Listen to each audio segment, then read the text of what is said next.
Welcome back. This is the last of 3 sessions today. We've been starting at 10 o'clock this morning. This is the 3rd one. Great promotional video, Derry City Council, by the way, or Derry City Strabane Council, I should probably add. They managed to get me surfing in that last shot as well. I don't know if anyone saw me out surfing. That was me. Did you see me? I think that's a spoof. That was probably a spoof. Shane McCall, thank you for that beautiful song, by the way, if anyone was listening just before we went live. Great song. Just a quick nod to Danny McLaughlin from Riverwell Comics, who's helping us out. Obviously, always helps us out. And Unit 7 for all the audio visual. Level Up is a 2-day event, blended digital and in person, looking at ideas, innovation and inspiration for a post-pandemic future. So that's basically people that are out there doing it right now, changing the way that we live, work, love, whatever in the world right now, and making a difference, even during the pandemic. So we're exploring how people, both locally and internationally, have created opportunity, economic growth, and change. So this is delivered with Starticus, which is us, in partnership with the Derry City and Strabane Council. We've got Allstate, we've got Northwest Regional College, we've got UU, Raised Ventures, Real Time, who are sponsoring the startup pitch competition, and Esri Island. Fran, we've had 2 sessions so far. We have, and we've explored a great range of topics. We started with smart places and rural innovation, where we talked about smart cities and rural innovation and how we can move now into a post-pandemic world. We talked about the future of retail and the high street, which was a really interesting one. We talked about, stores and opening back up again, and hospitality, and what we can do and what our councils can do to move forward and to really support our local businesses. But now we're moving into entrepreneurship and innovation, which will hopefully tie it all together, because at the end of the day, that has really been a sort of underlying theme of everything we've discussed, hasn't it? Absolutely. And you can't have any of the above without entrepreneurship and innovation, to be honest. So we're going to obviously have a chat and obviously hear from quite a few different people over the next hour and a half. We've got a great panel. We've got Joe and Venetia from Corporate Innovation Consultancy, LMarks. Fran, what else? We'll be speaking to a panel of industry leaders. But first, we're actually going to cut to a talk with Alistair and Mary McKenna from a little bit earlier. Mary is a tech entrepreneur and a serial angel investor. She co-founded successful Derry-based online learning company Learning Pool in 2006, off the back of a long government career and a spell as a Silicon Valley.comer. Mary exited Learning Pool in May 2014. Now she's interested in helping start and grow Indigenous Irish and British tech companies, and especially in working with young and female entrepreneurs. She is a Said Business School entrepreneurship expert, an expert advisor to the EU, a co-founder of Awaken Hub, which is a growing community of female founders across the island of Ireland, and a trustee of CAST, the Centre for Acceleration of Social Technology. I'm delighted to have the opportunity to chat with you today. I think the introduction I've just done about yourself obviously hopefully paints the picture on some of the things that you do or have done, but I kind of want to, thinking of like getting the red book out and looking at your history, I want to find out a little bit about first how you got involved in entrepreneurship. Can you kind of paint the picture of how you became entrepreneurial and what point of your life? Is it okay for me to say that I don't really know?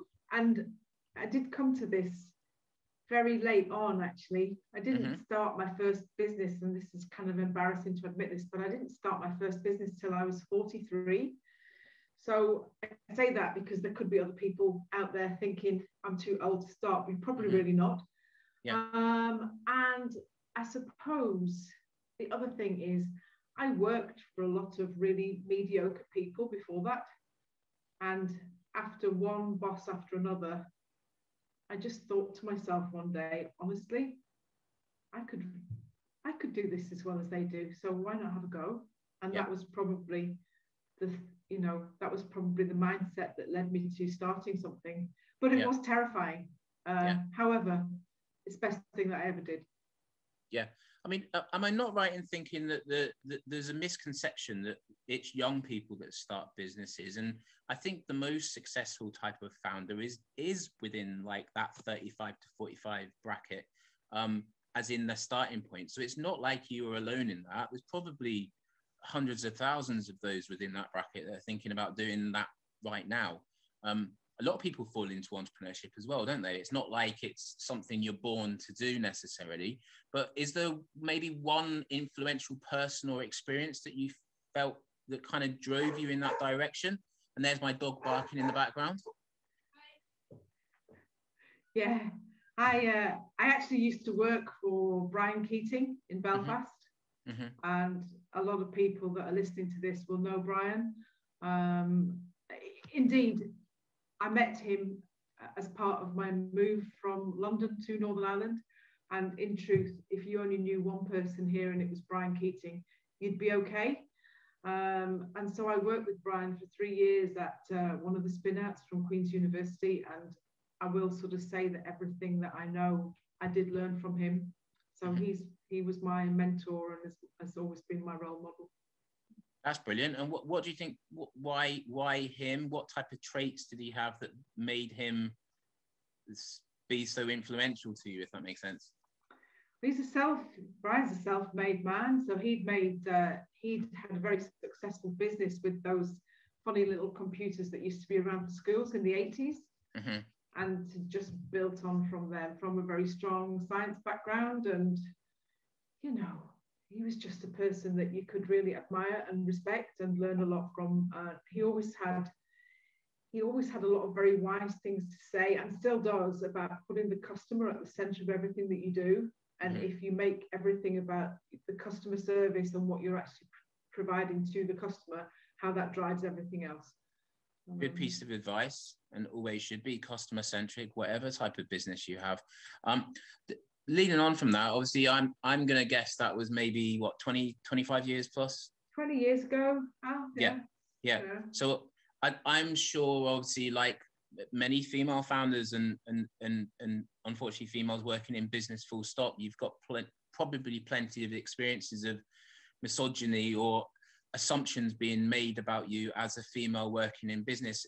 Do you think we're any closer to that ceiling being smashed, or are we just like literally just chipping at the edges and kind of smashing the glass, but not very much at all? No, I mean, I haven't really ever suffered from that myself. I mean, before I was an entrepreneur, I was an accountant, and that is, even today, you know, that is a very male-dominated industry. And then I went on to work in the semiconductor space before I was an entrepreneur again. There's not that many women that work there. So I think I've always worked in a man's world. And I think if you're smart and savvy, you can navigate through that in a way that it works for you. I'm not, I'm not suggesting that you try to use it to your advantage in any way, but there is a way that you can navigate without breaking too many eggs, I think, and make it work for you.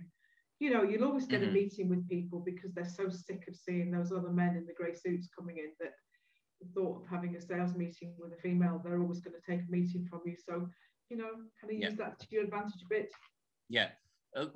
Let's turn it round then slightly the other way, rather than it being a male-female thing, perhaps. I'm going to give you an example of, I went to the Web Summit probably about 5 years ago, because it was still in Dublin. And I went up to a stand. It was an organization that are based in Northern Ireland. They're in the business space. I went over and said, oh, this is what I'm doing with Starticus. And I got this kind of like highbrow academic kind of question back at me, which was around, have I read a business book by a certain author? And I felt, and maybe unfairly, that what that person was doing was trying to kind of say, you can't do this because you don't have enough academic background or knowledge, or you don't come from Northern Ireland, or what makes you think you can do this? But the question that was asked to me was asked in a way that basically made me feel a little bit less able to do what I wanted to do.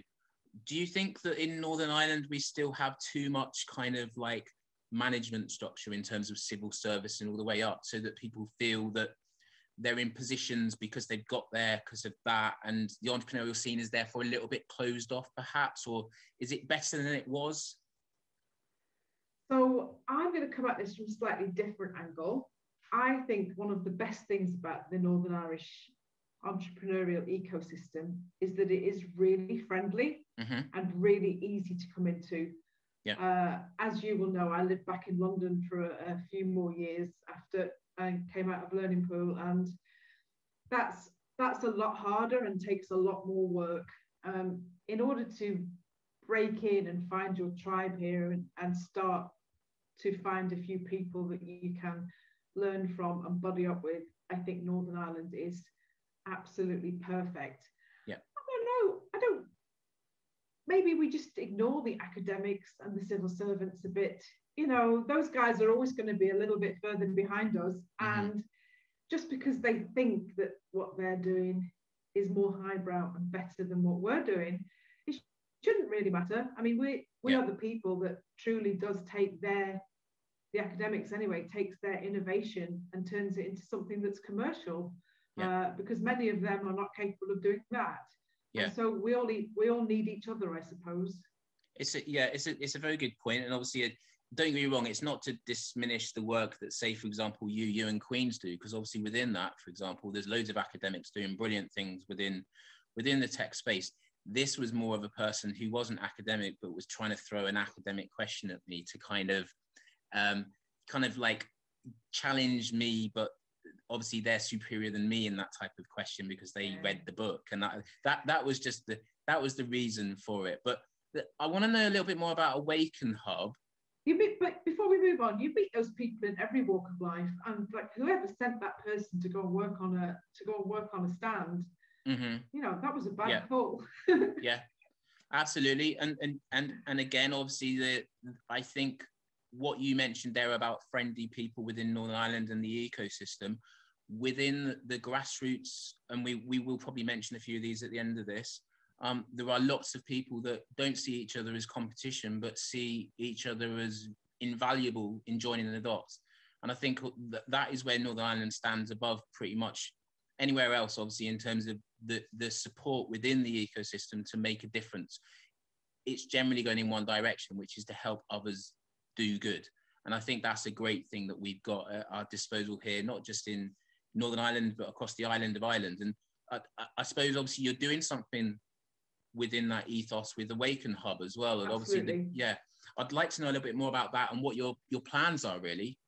Well, we've started it because we recognise that whatever anybody tells you, things are much more difficult for female founders starting out as entrepreneurs. It's more difficult to raise investment. It's more difficult to grow your business. It's more difficult to just get taken seriously, to be frank. And so we started Awaken Up as a community of female founders across the island of Ireland. It's a cross-border project.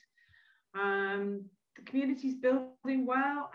People are signing up, joining in. The events are busy and we have great speakers. All of the resources, if you've missed them and you want to check in, all the videos are on the website.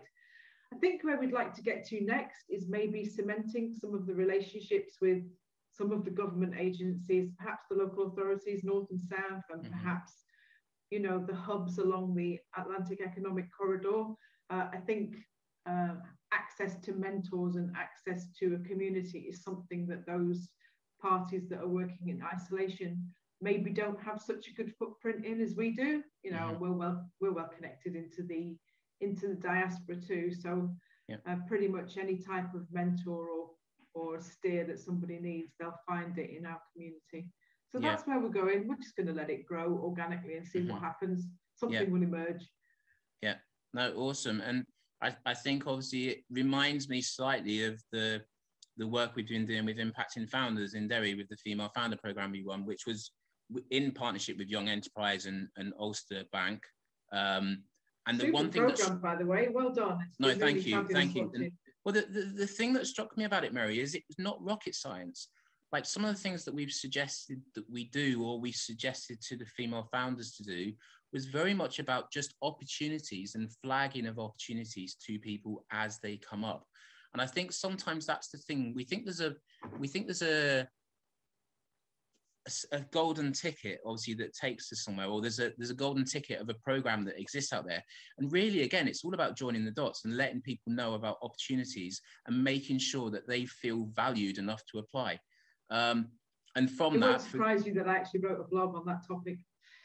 when opportunity knocks, make sure you're listening. Yeah, yeah. And you'll be surprised how many people don't apply for things as well. And sometimes if you just put your neck out there and say, I would like to be in that newspaper article, or I would like to apply for that competition, I'm sure you're the same. The IOD finalists this year, 4 of them were from Impacting Founders members out of 6. Yeah, I saw that. Congratulations. No, I did. And well, it's credit to the founders, but we just flagged it to them. That's all. We just said, this is something you should apply for it. And I think obviously going forward, if Awaken Hub, Starticus, other people can do that, then we'll the ecosystem, it's not that difficult to build. If you look at Belfast and what's happened there over the last 4 or 5 years, it's just about doing simple things good. And I'd like to think obviously we can grow Derry Strabane in some direction. And I think you made you wrote a great blog post recently, Mary, and about some of the goals that could take Derry Strabane in a great direction in terms of the entrepreneurial and tech scene. If anyone hasn't seen it, Mary McKenna, just go onto her blog, which is, what's your website name, Mary? It's kickingassets.co.uk. Kickingassets.co.uk. Have a check out of that. There's some great tips there. Talking about enterprise agencies, have a look at it as well and see obviously some of the advice that Mary suggests there, because you'll certainly obviously pick up some good ideas. We're going to do some really quick speed name dropping back and forwards just for literally 30 seconds to a minute. Just in case, obviously, anybody out there in Northern Ireland, but with a little bit of focus on female advocates who are leading the way in supporting female founders. We've only got a minute or 2 to do this. So people are going to be waiting to see whether they get their name called out, Al. No, I know. And to be honest, this is not a definitive list. We haven't written a list down. It's literally like mallet. I'm going to just go, okay, John Ferris, Ulster Bank, doing some great work, obviously supporting female founders with 3 female founder programs a year that they've run for 3 years, working with female organizations. I think that's a good start. He's a top man. I'm going to give you Claire Mcgee from Innovate NI, who's one of the co-founders of Awaken Hub, doing great work with a lot of people. Excellent. Okay, yeah, Claire Mcgee is a good call, and obviously someone that you've worked with for a great number of years. Used to be Noravik as well, which was based in Derry. A great person. Lisa Bailey with Barclays Eagle Lab. They do an awful lot of work with female founders, more so in Belfast at the moment. So let's try and stretch them up here a little bit further into the Northwest. I think Lisa and the team there do a good job supporting the scene. I'm going to give you Jenny Irvine from Raise Accelerator, who is doing a great job on educating people about what angel investment means and how they can get started with it, and also is investing in some early stage startups all across Northern Ireland, not just Belfast, and has a great network into other regions as well. So Jenny Irvine is one of mine. Yeah. Good call. And obviously the good thing about Jenny, just on that sounding board, and we might mention it in a few minutes after this, is she came to the last lineup event that we did in Derry last year, which is the kind of prequel to LEVELUP. And she said it was brilliant in joining those dots to the ecosystem in Derry, Strabane, Northwest. So you got to put your neck out there and go out to things, and then you'll find connections from it. Jenny's a great person. Let's say Kerry McGarvey from Catalyst, and Natasha O'Day, I should say, actually, and Podrick at the moment, obviously, up in the Northwest. But Kerry, just because she runs the Invent program, which is a competition for early stage ideas and inventions in Northern Ireland. And as far as I'm aware, it's just closed for applications, but they always get excellent female founders applying for that. And I think last year it was at least a 50-50 split in terms of the finalists. So good stuff, Kerry, and the Catalyst team as well. I'm going to throw Jane Brady into the mix. Jane is Belfast Digital Commissioner. As part of the blog that you mentioned, I think this is something that a position that's really lacking in the Northwest and Donegal. If we had somebody, Jane has made an incredible impact in her job in the 12 months that she's been in it. And if we had somebody in a similar role over here that could make those linkages, I think that would be fantastic. 100%. And where that person comes from, I think we're probably looking at her here, Mary, with yourself. So thank you so much to Mary and Alistair for that chat. They were talking a lot about Jenny there and the team at Raise, so I'd like to thank them for being the sponsor for this section. So next up, we have Joe and Venetia from corporate innovation consultancy L Marks. So Joe Richardson, he leads the teams delivering global entrepreneurship and internal innovation programs. Venetia Hulse is a program manager running international innovation programs with early stage companies and corporate partners across industries. Hi everyone, thanks a lot for joining the talk today. I'm Joe Richardson, Head of Entrepreneurship at L Marks, the corporate innovation consultancy based here in London. And over the next 20 minutes or so, together with my colleague Venetia, we'll be looking at how corporates can not only keep up with the rapidly changing environment that we're all living in, but actually how they can thrive in a post-pandemic world through innovation. Reflecting on this past year, I'll be looking at how corporates can prosper through fostering the talent that they have within their organizations and along with the benefits and the challenges that come with it. And then I'll pass over to Venetia, who through her experience will talk about how companies are able to innovate externally through open innovation and partnering with startups. As we're all now pretty accustomed to, the pandemic has accelerated change in a whole host of ways. We're seeing that the environment that we're all working in and all companies are working in rapidly changing and continuing to change very quickly at the moment. As you can see there on the slide, JFK once famously noted the Chinese use two brushstrokes when writing the word crisis. One stands for danger, and the other there stands for opportunity. I recently actually read that he was slightly off with his translation, but the message remains the same, and that is that a more accurate translation is more like a crucial point. So when something begins to change, which I think is relatable for all of us. On the right there, you can see more than 90% of executives actually said that they expect the fallout from COVID to fundamentally change the way they do business over the next 5 years. But the majority of those executives are just simply trying to protect their businesses at the moment and protect their existing core business in what is a very uncertain future. Most people will be feeling very insecure about their jobs, about their businesses, and just be doing everything that they can to try and protect what they had before. But being ultra focused in trying to protect what you had before in your existing business, in these circumstances, as we've seen before, innovation can sometimes fall by the wayside. That being said, a lot of conversations that we're having over the past year or so at L Marks with corporates and leadership is those who understand that by having this exclusive focus on managing their core business in this time of crisis, that actually they're leaving themselves quite vulnerable to disruption. And they don't want to join the example list of companies like your BlackBerries or your Nokias or Blockbusters. And these executives also recognize that the pandemic actually will create new growth opportunities for them. And as history has shown us time after time, the crisis does drive innovation. In the area that I work in, we focus on entrepreneurship, and that is how to utilize the talent within your organization to ensure that you're constantly innovating from within and staying ahead. The definition that we use there on screen is the entrepreneurial behavior of employees, which leads to the development and, importantly, implementation of innovative opportunities inside an organization. So entrepreneurs are the ones who take responsibility for creating the innovation within an organization, and very importantly, the ones to implement that. So they're actually not always the ones to come up with the ideas, but they're always the ones to implement the ideas.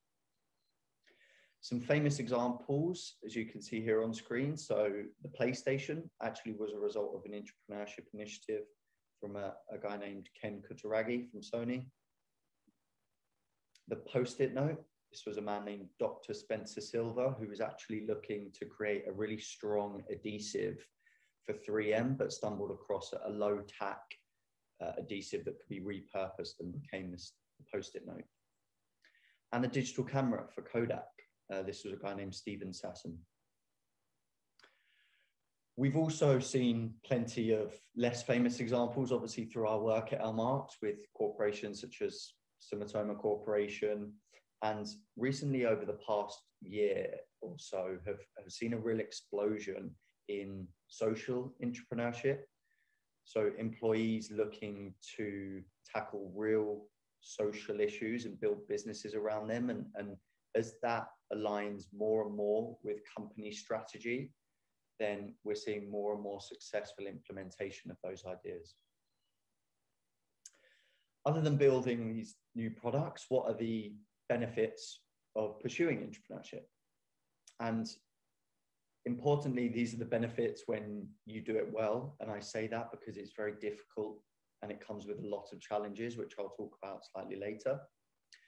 But firstly, just to pick a few off of this list. So if you are able to do it really well and create this culture of innovation and leadership, your business could see significant growth, improved efficiencies. You know, your employees are the ones that are on the front lines, experiencing these inefficiencies and seeing opportunities every single day.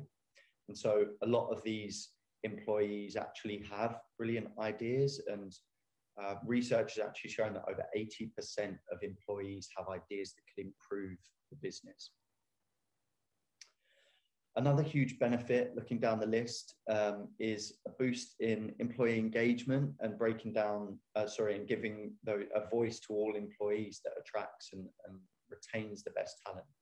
It's something that we hear quite a lot, is that by fostering entrepreneurship, you're giving a voice to employees who sometimes aren't often heard.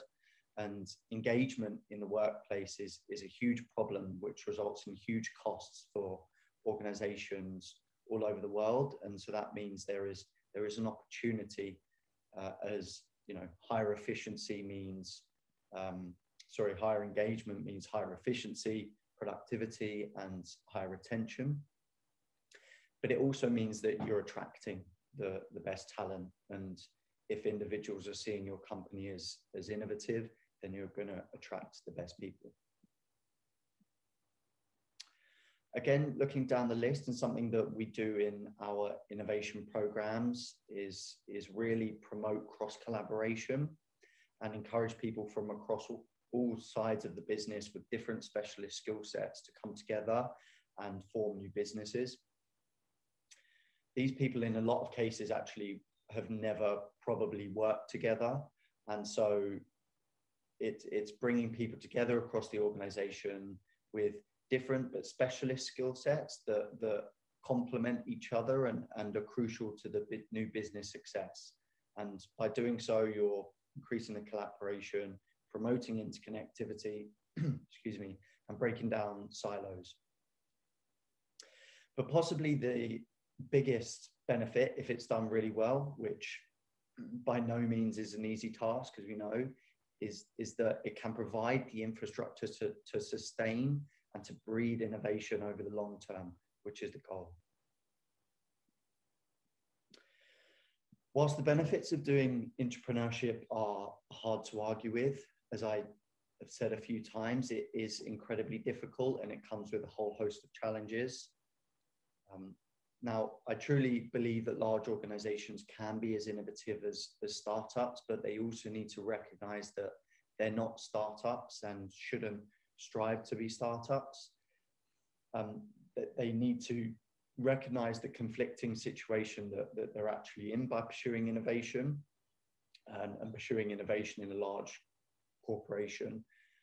And one such example is searching whilst executing as a challenge. So you're searching for new profitable business models while still trying to execute on known business models, addressing known needs of known market segments. And that's a difficult relationship to balance. Bridging the new business to the core is also something that is really a challenge for organizations, and the relationship that comes with building a new business and connecting that with what's already there. Strategic alignment is a real big one. there simply has to be some connection between innovation strategy and a company's overall business strategy. Because if the new businesses are going to hope to get investment and succeed, then they need to align with business strategy.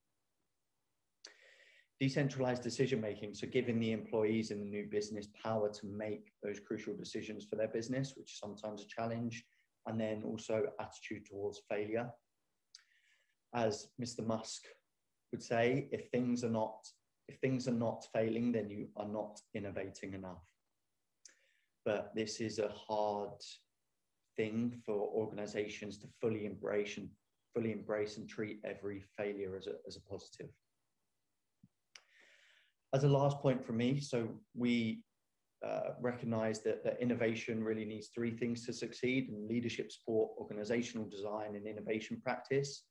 And it also needs space within those three things. So space within strategy, space within budget and portfolio, on the organizational chart and for collaboration and incentives, and space for tools to fail and to learn. And if this is done really well, then coming out of this period, these companies will just get harder and harder to beat. And at LMarks, we work with corporates on these principles and provide them with the proven structure that we have for successful entrepreneurship, and a methodology to take these new ideas through validation and development. So as we move out of this period, those established organizations will have the advantages of their resources and the political muscle in a lot of cases. And if you combine that with the know-how of how to do innovation really well, then they're going to be the companies to really thrive. So at this point, thank you very much. I will hand over to Venetia to talk about the other area that we focus on at LMarks, which is open innovation. Thank you. Thanks, Joe. Hi, everyone. I'm Venetia, and I work on our startup programs. Before that, I was working in strategy and business development in the TV industry, and I spent a lot of my time working on joint ventures and partnerships that would strengthen and complement our business. And this is the topic I want to talk about today, the benefits of external collaboration, specifically in the realm of startups and corporate partners, which is what we focus on in our innovation programs. Over the last few years, we're seeing more and more companies recognizing the potential of partnerships, which can be extremely powerful if both parties are bringing complementary offerings to the table. We also see it in the startup world.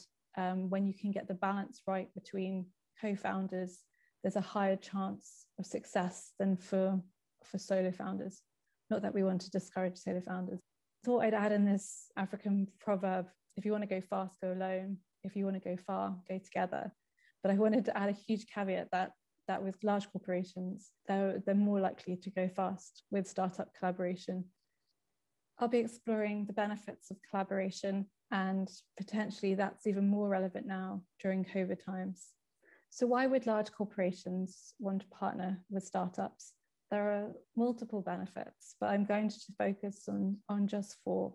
The first area is really about finding the right supplier to offer support so that corporations can concentrate on their core business, outsourcing areas where they're not specialized, but where in fact this is the specialty of the startup and is their core business. So it's likely that their efforts will surpass that of the corporate who are just trying to keep up, rather than looking to new cutting edge technology, which could offer a serious competitive advantage. The second, tackle business challenges, is really about, it might be possible in theory for corporations to handle some of these challenges internally, but in practice, will they actually get done? Or will they get added to a long list that won't actually get tackled for a few years? And the pandemic has really amplified the need to react and respond quickly, which isn't always possible in a large corporation. And the bottom two cover the culture change that comes as a result of this collaboration. Embedding innovation across a large corporation is not an easy task. And as Joe mentioned, a lot of our work is actually about creating the space and the right room for innovation to take place. The collaboration with startups provides a completely fresh external perspective. The startups demonstrate completely different ways of working at pace, pushing boundaries, not being afraid to fail. And these are not common attitudes within a corporation. Now onto the other side, what's in it for the startups? And although most of our startups would say that the primary reason they come onto our programs is to secure a deal, to win over the corporate and get a supplier contract, we actually get a lot of feedback that the learnings can be just as valuable. And the first is really around validating solution. So this might be validating the technology in general, or it might mean testing in a new sector or vertical, or it might be emerging into a new market. The product development opportunity can be invaluable. We've seen this time and time again. Our startups get exposure to senior stakeholders in one of their potential customers, getting valuable feedback and input into their product and trying to improve it with that customer focus. They also emerge with an improved market strategy, understanding what's crucial to those customers in that market. But we have seen startups pivot away from a B2C offering, for example, focusing to a B2B offering after seeing the potential from the lab. They also get a valuable insight into how large corporations work, and this will put them in good stead for working with future customers as well. So we've looked at some of the benefits. Now onto the challenges. There are lots of challenges. Both parties are very different. They come from different perspectives. They have different processes, ways of working, ways of communicating, and their resources are completely different, whether that's their staff having time to work on these projects or financial resources. For startups, it might be that their runway is very limited and they need to secure these customer deals to survive. It's definitely not easy, but it is interesting. And it's part of the reason why we're there, to bridge the gap between these two parties and get them to work as efficiently and effectively as possible. So why does it work? Well, you're teaming up external perspectives, a fresh outlook with extensive industry knowledge and experience. So that's a winning combination. The corporates are able to innovate more quickly, and the startups are able to scale their solution and test with a large corporation. It delivers valuable solutions for the corporates, allowing them to focus on their core businesses, and is a real growth opportunity for both parties. So the startups securing customers, securing contracts, but also giving that competitive edge to large corporations who are wanting to innovate, who are wanting to adapt and stay relevant. And for both parties, it gives an understanding of those different sides of things. Seeing a very dynamic, fast-paced working environment in a startup has a positive knock-on effect to a large corporation. And the startup in return is learning how to navigate some of the challenges that come with working with a large corporation. I'm a huge advocate for collaboration and finding something that is valuable to both parties. And just to wrap up, I thought I'd end with this great quote. If you always do what you always did, you'll always get what you always got. We all do need to think differently now. Joe's already cited some hugely successful companies which haven't stayed the course. I'm reminded of allegedly Blockbuster laughing Netflix out of the room when they approached them to partner together in 2000. And we know there are lots of stories like this. So huge thank you for listening. Please do let us know if you have any questions. Thank you. Right, awesome. Thanks so much, Joe and Venetia. We're hoping that they jump on live now and we can ask them a couple of quick questions. Let's have a double check and see if they're jumping in. If not, we might have to talk about the football. Oh, great. Help somebody. Well, it's only because talk about corporates just making the wrong decision. My God, I'm a Liverpool supporter, but that was just awful. That's all I'm going to say. Do you know what I'm talking about? No, I actually have no idea. Right. That's really bad. It's the first time today. I think I've been blank. Jenny is with us right now. So if Jenny is with us right now, we will go to Jenny and then come back to Joe and Venetia if they can join us in 5. Jenny, how are you? Very well, Alistair. Great to see you guys, and you're doing a great work so far. So very inspiring and some great nuggets of information to take away. Thank you ever so much. Did you see me in my surfing costume earlier in the trailer? Was that you? Was it? It was me, yes. He's really stuck on this. I'm not really sure why. We have to watch it back. No, it wasn't. Yeah. It wasn't me, but all I can say is thank you very much for joining us, and thank you for supporting this session as well. Raise Ventures, always good to support the tech sector out there in Northern Ireland and wider, to be honest. We did something with Dublin Startup week. God, it seems ages ago now, but probably about 1.5 years ago. So it's great to have you back on board. Jenny, you're going to just share with us a few tips on joining that network together. I think that's a really important thing. So if we can give you the floor, that would be fantastic. Yeah, no, thanks very much, guys. My name is Jenny Irvine. I'm the co-founder and CEO of Raise Ventures. We are an early stage startup accelerator based in Belfast, but working with startups across Northern Ireland, into Ireland and into the UK. And what we've really found the benefit to us is connecting the dots. So I guess, you know, think back to when you were a child, when you're doing the dot to dot, you have to start at number 1. And you work your way up, could be to 30 or 40, and all of a sudden those dots create a picture. And that could be a dragon or a lion, and the picture is the vision, I always think, of your startup. So I think that's very similar to networking, the dot to dots, in terms of connecting those and getting a bigger picture. And the good thing about connecting the dots in a community is that you can go forward and back many times. You can use those dots and ask them to help you on your journey. And you don't have to finish your picture. You can ever expanding those dots to create a bigger network and a bigger vision for your company. I guess some of the work that we've been doing in terms of connecting the dots is making the time to put it in the diary, to reach out and ask for a 10-minute, 15-minute call. I know myself, the diary in the next couple of weeks is going to be full of just connecting the dots, making the best use of this time between, I guess, Easter and the summer holidays, to build those relationships now that will hopefully add to the future. You know, and don't leave it too long. You know, catch up with somebody today, maybe catch up again either by email, phone call, Zoom, in face, and just kind of you know, shake it up in terms of that networking and connection piece.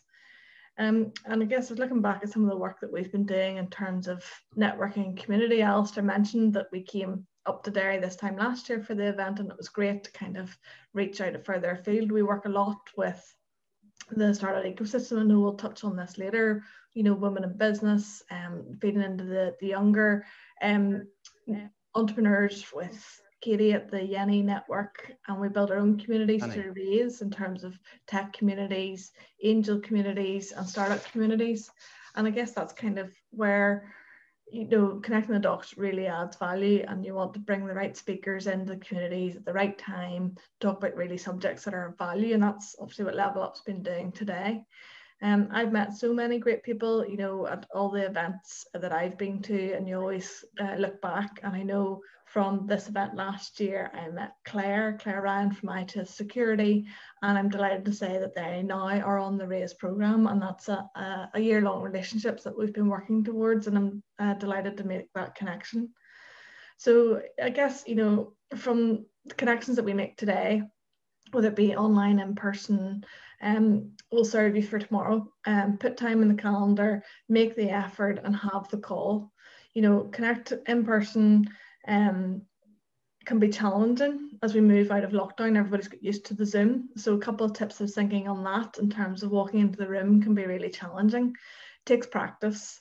You know, have a couple of questions ready. Think about interesting topics. Yes, of course, we've got Brexit and COVID to talk about, and we've always got the weather, but have some interesting kind of snippets of information to start a conversation. And then once it gets started, you never know where it's going to go.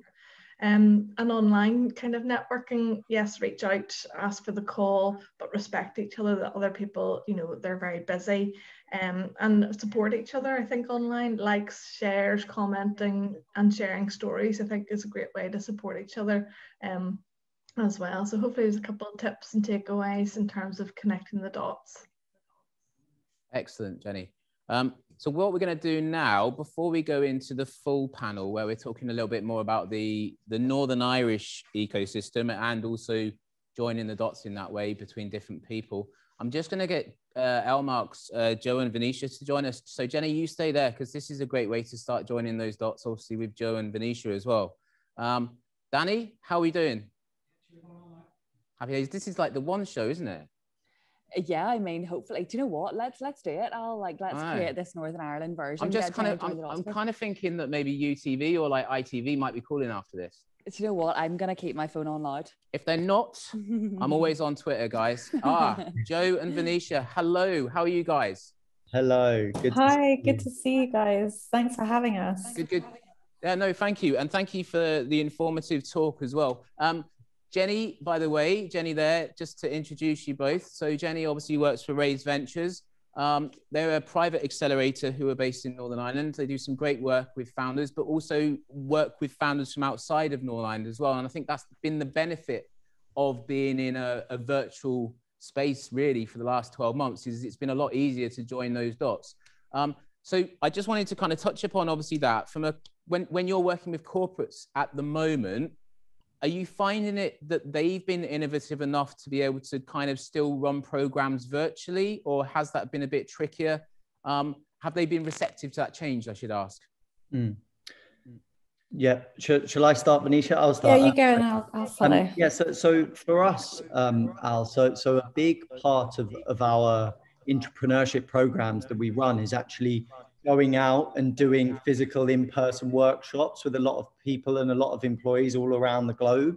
So when COVID struck, obviously, everything had to completely change. And so we had to literally just adapt overnight along with the corporates and basically move everything virtual, which has obviously taken some time and it's been a transition, but now we're fully able to run all of our programs completely virtually. And for us and our entrepreneurship programs, we run online workshops with people all over the globe and yeah, have just had to manage that transition from a lot of in-person hands-on workshops to a lot of virtual, workshops, virtual events. So all of our events can now be run virtually, and the corporate has adapted kind of along with us. So everything is running virtually completely now. The follow-up to that then, Venetia, obviously with all the programs that you do and you're part of, can you imagine that it's going to be more of a hybrid approach? And I mean, obviously, like part real life, part virtual. Can you imagine that being the way it's done from now on? Yeah, definitely. And I would say that our pitch days, because we do work with international startups, have always had a bit of a hybrid element to them. So we always do have some startups that join us remotely, even though the majority will be in person.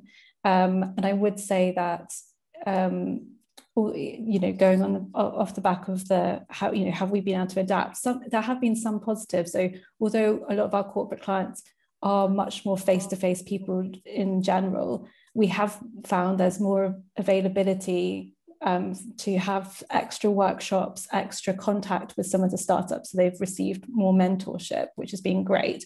They may not have had the networking and the social side as much, but there has been some positives. And the other part is that, with some of the teams who are in the West Coast of America, for instance, or Australia, it has meant that they don't have to travel extensively to be at certain parts of the program. But we have seen a lot of our suppliers have pivoted now to hybrid events, so that you might have a live. We've actually done it before before COVID ever happened, but having the live stream and having people there in person, especially for our international events. So I think it will just be building on that. What we are having to think about on the other side of it is, how do you make it fair so that the people in the room don't get special attention compared with those joining remotely? And it is something to think about, because it's not always easy. And we've done webinars and panels on that return to work, and how even just within the same corporation, how you can make sure that you're still an active part of the team, even when you're not there physically in the office. Yeah, it's a really good point, isn't it? Because obviously it's very difficult at the moment to kind of continue to have team meetings, especially when some of you are virtual or remote working. So I can understand where you're coming from. Obviously, I know Elmarks really well because I've worked with them on and off for like 6 years, and obviously they run a lot of corporate programs. I could name loads, but like obviously in my mind, BMW, EDF, United Utilities. I remember the program you did with Arsenal Football Club, which seems ages ago now. But these are great clients that you've worked with. Is there anything that stands out, or is a similar theme that comes through in terms of why a corporate is successful when they're running an innovation program, or something that makes you think they're going to be a good one to work with? It's a great question, actually. I think, in general, it's all about I guess, having that level of engagement. So when you know that there is a commitment, and we're actually, as you mentioned, like really lucky to work with some great partners who we've worked with for a long time. And each year there's more visibility on the labs. There's more engagement throughout the programs, and that sort of gets embedded in the general company innovation strategy much more. We love working with partners who really want to see results as well. And I think that would be the majority of the case, because most people realize that they need to make strides in innovation, and they do want to see results, and they're not just doing it to sort of be showy and say this is a fun project that we're doing. So, but I think we kind of get to enjoy that a bit more with our long-term partners, because we can build on it year after year after year, and actually find those, we always, monitor those learnings and recommendations and adapt our services so that we can give that partnership the full support it needs. 100%. And I'm thinking of obviously Jenny here with some of the startups that you work with, obviously Scanmatic, who are pitching in this section, I should add as well, would make me think of obviously some of the logistics and warehousing and supply chain corporates and organizations that LMOX works with. So hopefully there's some connectivity we can do after this as well. But Joe, Venetia, thank you so much for your time today, and also the great presentation as well.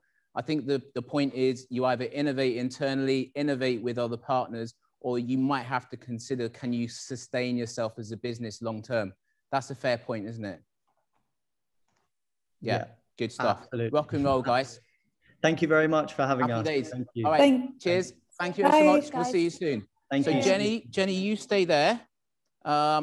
Obviously, cheers, LMOX. Jenny, you stay there. We're going to be joined now by the rest of the panelists. We're going to be talking to panelists drawing on inspiration both locally and from around the globe that can help on how and consider how people can, and places and businesses can become and stay entrepreneurial. So let's see, have we got a little break we want to go to, or are we going straight into the panel?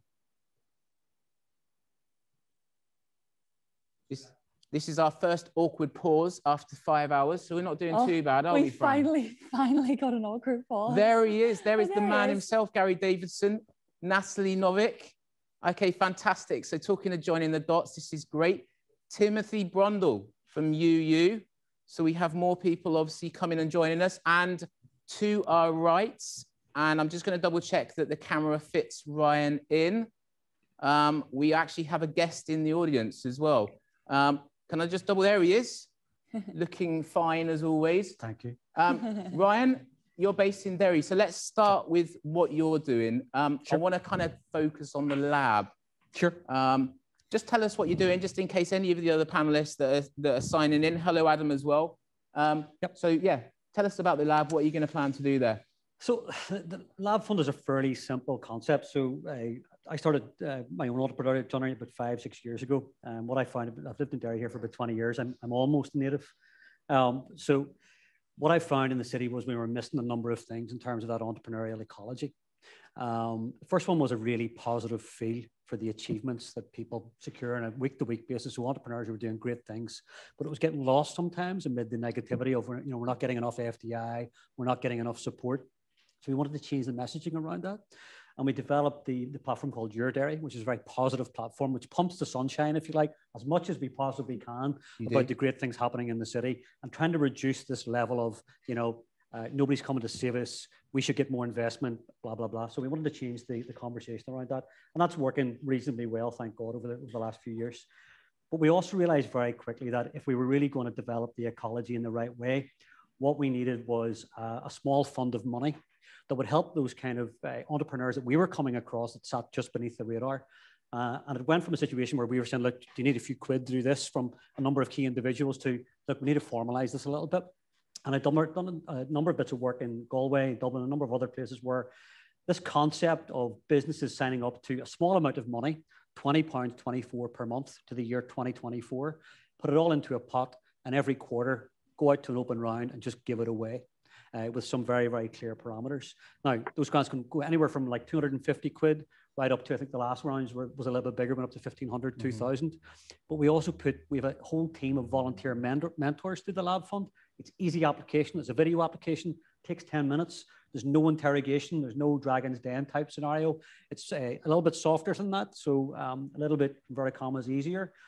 And we take a complete risk with the money because we're all invested in it as entrepreneurs ourselves. We know what it's like in those early days. We give you an experienced mentor who's been there and done it and been successful and faced some of the pitfalls.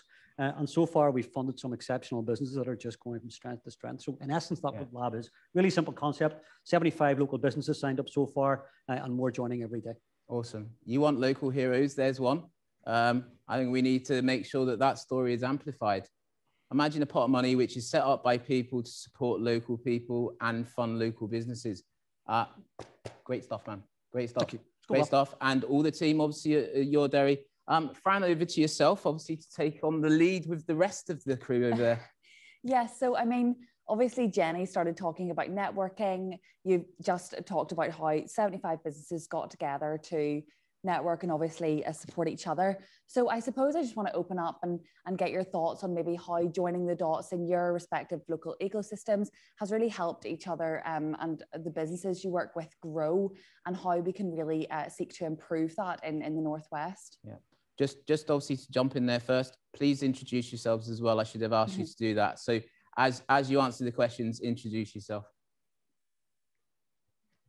Do you want to go to anyone? This one and kick off. Yeah. I think in terms of the ecosystem piece is a big question. What does an ecosystem look like? And I think it is this. It's talking to each other, finding out exactly what's going on. That's a great innovation up in Derry in terms of the lab. It'd be great if that could be replicated across the island of Ireland and further afield, and just being able to signpost. So if somebody comes to me with an early stage idea or a business or later stage, I know where to signpost them, or if they need academic kind of input from the likes of University of Ulster or Queen's, or they're a scale up and they need a wee bit more help from the likes of Technician on the call. That's what I see the ecosystems being able to go the extra mile to help the startups on that journey and help them quicker and faster to success. Yeah. And what's nice is that we don't have as many locational barriers anymore. There's nothing to stop Jenny maybe saying to somebody in her Belfast cohort, why don't you speak to the team down in Derry because they're doing similar things, they could help one another. And I think, Alistair has always, flied the flag for, okay, Derry, we need to get more connectivity between what's happening in Belfast and what's happening here. Mm-hmm. And I was actually saying on a call earlier that isn't it funny that in the year there's been no international travel, it's actually facilitated more international conversations. We're speaking to people more now across the globe. So I feel like that's something that can really now be ramped up a little bit is, people from, we were talking about the Uni of Ulster and their campuses in Coleraine right up to Derry and Belfast and right across the island of Ireland. There's really no excuse. So maybe we'll jump to Gary now. Gary, if you'd maybe like to introduce yourself and tell us a little bit about what Technician do and how you endeavour to build an ecosystem and keep it up. Of course. Good to be here, everyone. Good to see you, Al, and hi, Fran. How are you? Wish this was actually in person. It's an awesome setup that you guys have down there. So yeah, my name is Gary Davidson. I'm the investment lead for an organization called Technician. We're actually based in London at the moment, and we are a not-for-profit organization helping founders scale through connections, free growth programs, and connections into that UK kind of ecosystem, that kind of making those dots a little bit stronger. And from my perspective of what I'm seeing in our ecosystem in Northern Ireland, it's probably one of the most thriving ecosystems to start to validate an idea in terms of all the grant support and the full support mechanisms that we have. And we can talk about that later. It's one of the most thriving places for it. And for me, one of the biggest pieces is, and it's what you said, Fran, we very much can reach out to UK connections in US. So very much my job is helping founders raise capital from early stage straight up to Series A and Series B at that later stage. It is so easy to jump on a call now and get London investors and US investors excited. And they first of all say to me, why have I never heard of Northern Ireland? Where is Northern Ireland? And I'm like, oh my God, I'm just going to go off this call. This is a disgrace.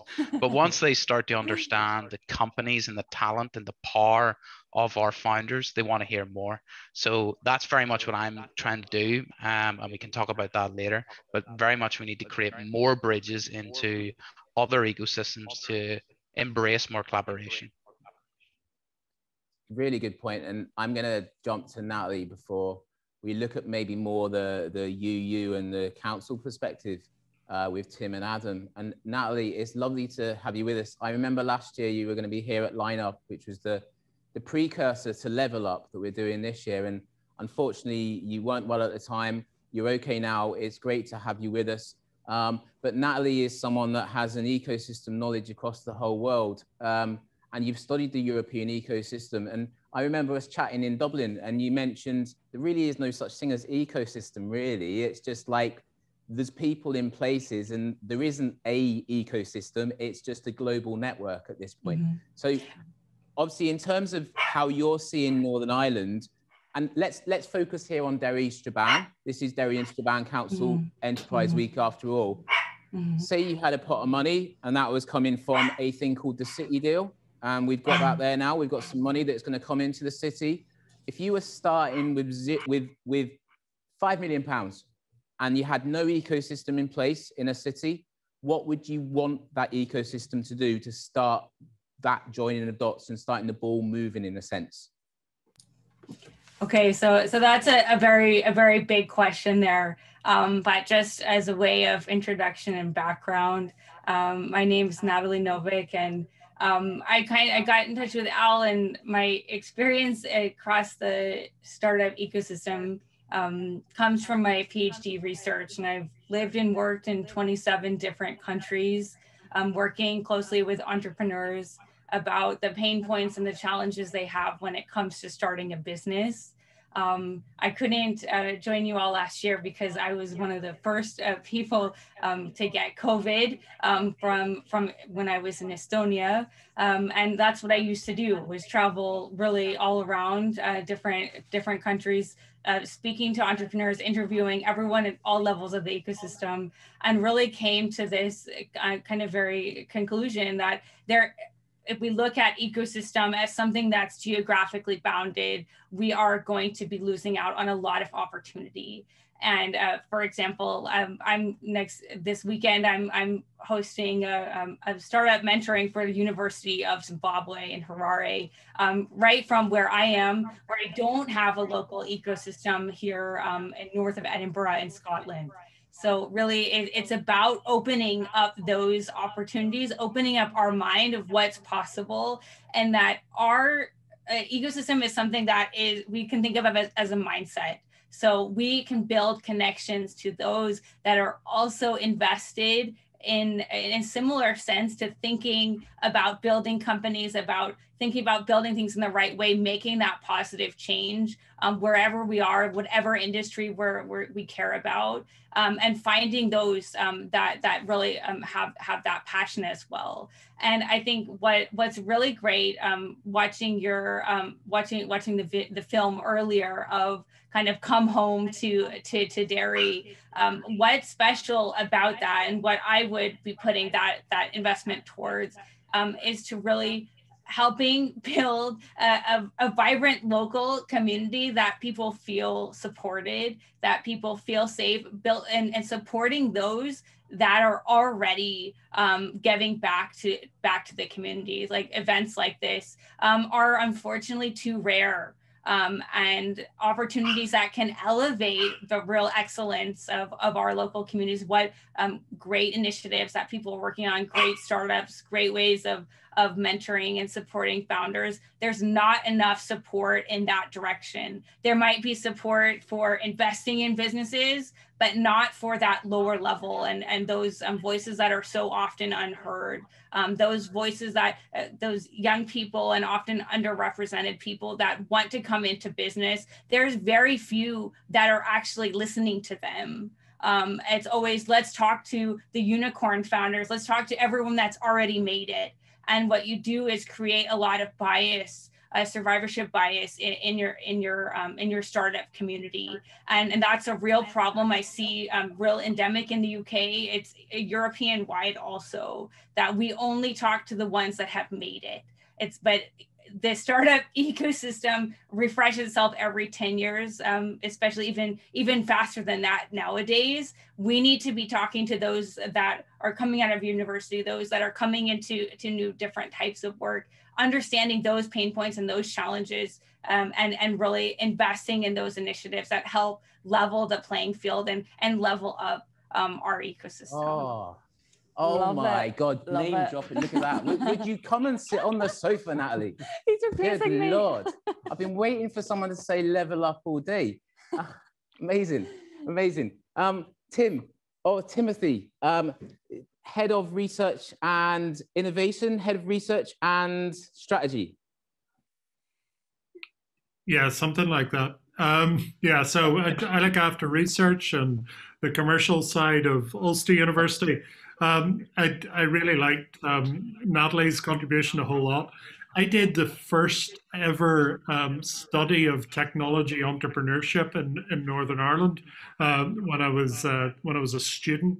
And that was a very, very, very long time ago. And to give you a sense of how long ago it was, I interviewed all of the technology entrepreneurs in Northern Ireland at once in a small room in a hotel. There was 18 of them. And that was the starting point. And as you say, I mean, the world kind of rebuilds itself every 10 or so years, and it looks very, very different today than it did then. So I'm Tim Rundle. I'm the research director at Ulster University. I'm the chief executive of Innovation Ulster Limited, which is the commercialization company at Ulster. I'm chair of Young Enterprise Northern Ireland, and I'm also a partner in MBAR, which was Northern Ireland's first ever private venture capital fund. I've no idea what the question was, by the way. Out of those 18 tech entrepreneurs in that room, do we have any names you can throw out to us now that have like absolutely made it? Or is this sort of flying the flag for a supportive ecosystem that it's really necessary to make anybody be successful? It's 1927. So there was Henry Ford.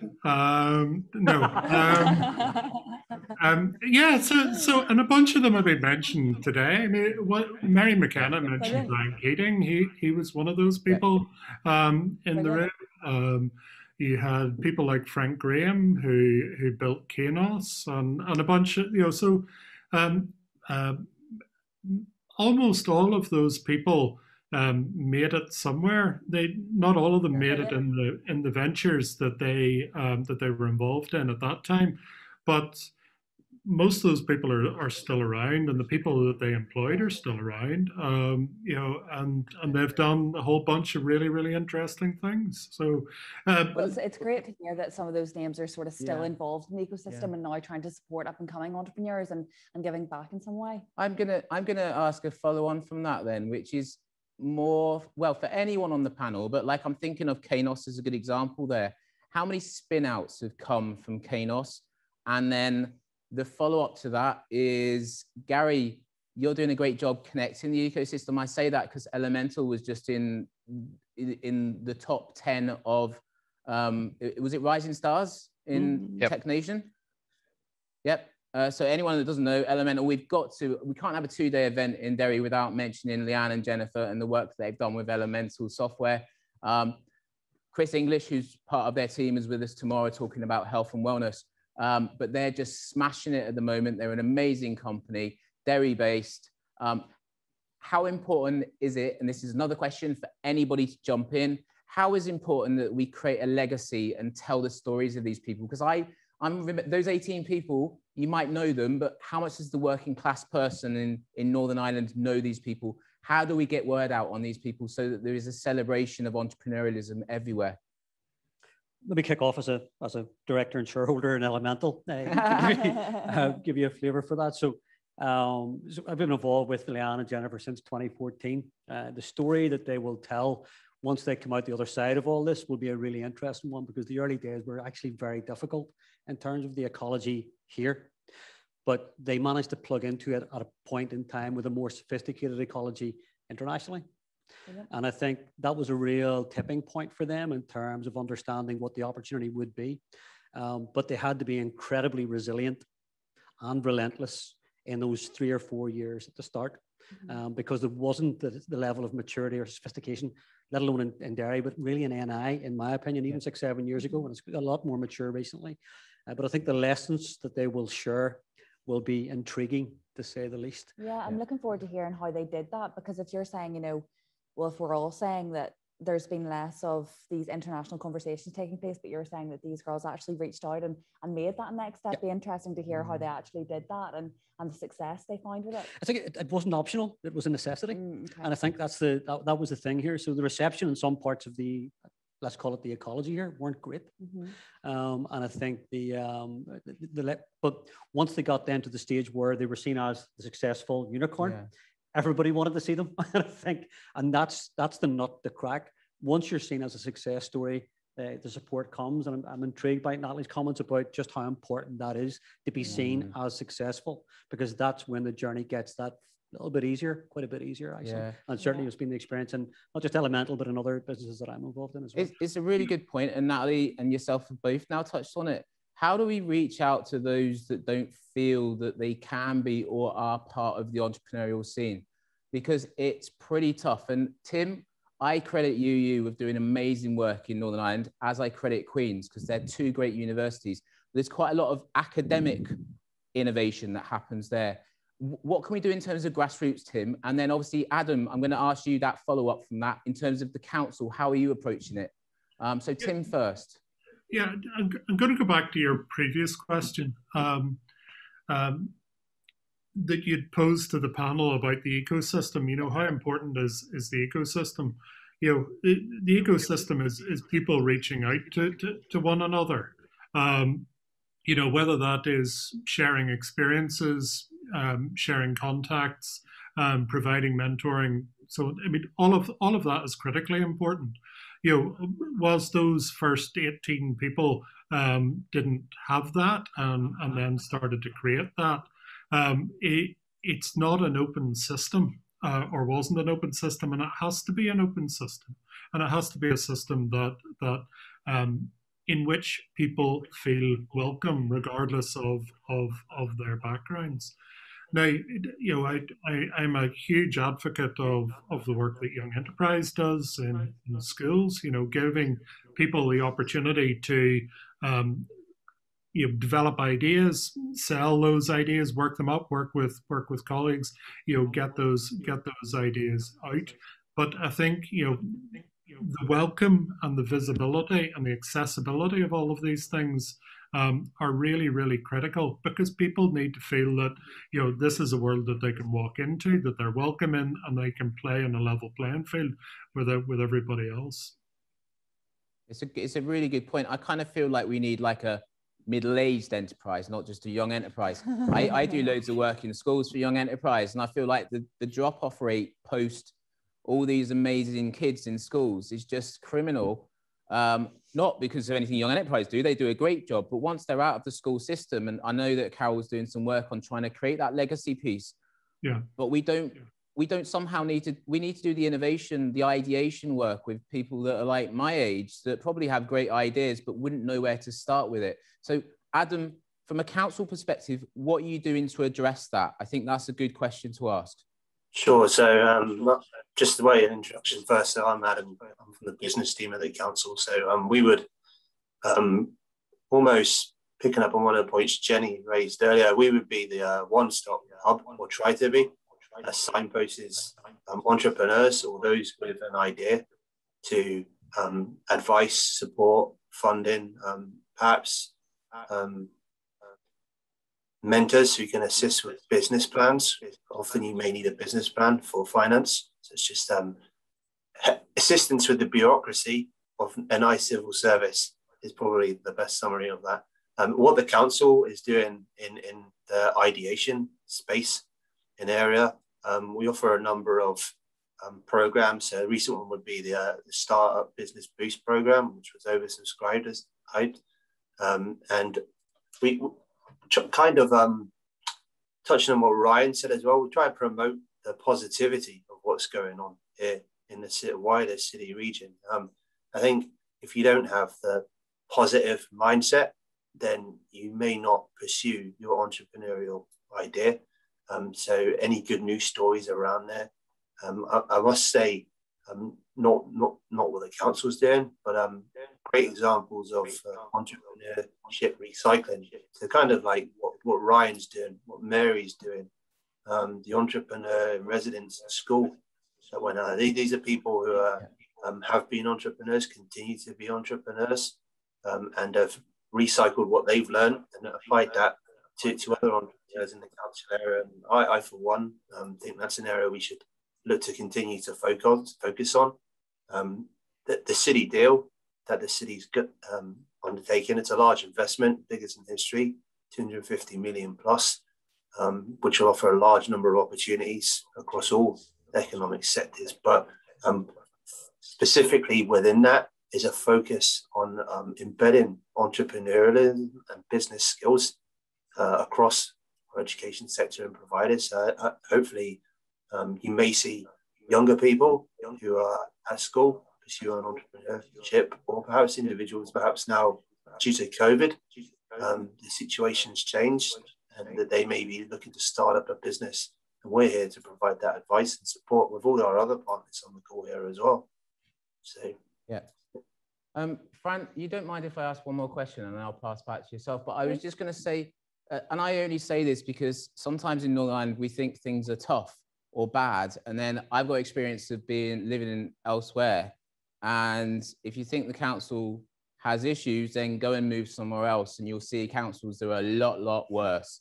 I can be totally honest and say that I think the council do a great job in terms of some of the early stage stuff. And my follow-up to that is it really the job of just the civil service to be entrepreneurial and to lead people? Or does it have to come from people themselves? And Jenny, I'm going to ask you that because you run a private space. Yeah, I mean, I think we kind of track back to the work that was been done early on in terms of investment in Ireland and plugging the gap from a government level in terms of the place that Northern Ireland was in 30 years ago, and trying to move towards an open ecosystem that was welcoming in terms of business and tourism. So I think the government have played a really valuable role in that and setting up the foundations of the legacy that we have with, obviously, you know, Catalyst, University of Ulster, Queen's, and all the programs that have been out there. And then as we move into more of an open economy, with a booming, you know, tech sector here in Belfast, we saw an opportunity to become privately focused in terms of not just founder friendly, but private investor focused, to try and come in and help put a model around the startups that helps them succeed, very much quality focused, very much helping them accelerate along, and then signposting to both public and private sector for future development. So yeah, I mean, absolutely, there's some great advice and mentoring out there, both private and public, and it's just finding the right advice for you at the time that you need it, and that's the key.